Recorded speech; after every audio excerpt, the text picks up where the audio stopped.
ನಾನು ಯಾವುದೇ ತಪ್ಪು ಮಾಡಿಲ್ಲ, ತಪ್ಪು ಮಾಡಿದ್ರೆ ರಾಜಕಾರಣ ಮಾಡೋಕೆ ಆಗ್ತಿರ್ಲಿಲ್ಲ. ಮೈಸೂರಿನಲ್ಲಿ ಸಿಎಂ ಸಿದ್ದರಾಮಯ್ಯ ಹೇಳಿಕೆ.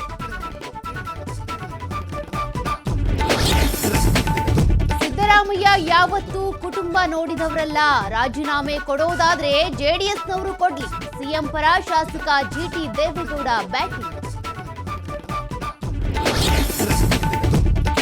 ಮುಡಾ ಕೇಸ್ನಲ್ಲಿ ಚುರುಕುಗೊಂಡ ಇಡಿ ತನಿಖೆ, ಅಧಿಕಾರಿಗಳ ಮುಂದೆ ಹಾಜರಾದ ಸ್ನೇಹಮಯಿ ಕೃಷ್ಣ, ಮಾಹಿತಿ ನೀಡಿದ ದೂರುದಾರ.